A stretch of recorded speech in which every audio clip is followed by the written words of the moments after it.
This is tutorial number 35, and it covers how to use COSMOSXpress within Solidworks. To start off, let's open up a part file. Let's open up the COSMOSXpress tutorial part, which I've included on the DVD. Now we're going to do a COSMOSXpress analysis on this part. So let's click the Cosmos Analysis wizard. And to perform a COSMOSXpress analysis on this part, all we have to do is follow the steps in here. So let's click Next. Now we have to choose the material that we're going to say that this part's made of. Let's click aluminum alloy, and let's click 2014 alloy. Click Apply, click Next. Now we're going to choose the restraints on this part. So let's choose the top face and the bottom face as the restraints. Click Next. Click Next.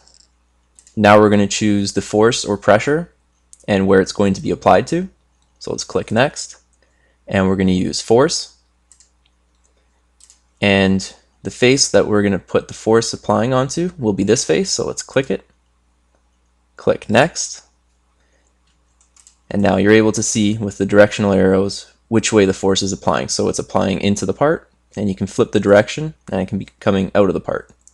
Let's make it go into the part, and let's change this to 1000 newtons.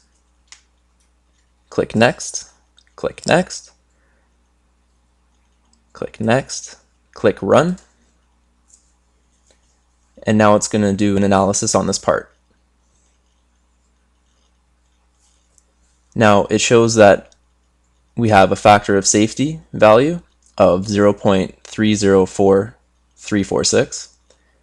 Now the higher the value, the more safe the product is, and the lower the value, the less safe.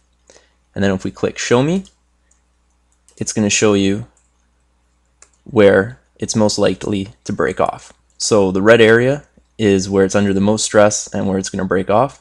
The blue area, the product's fine.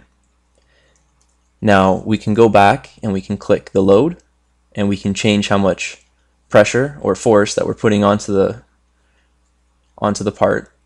So let's click Load, click Edit, click Next, and let's change this to 5000 newtons.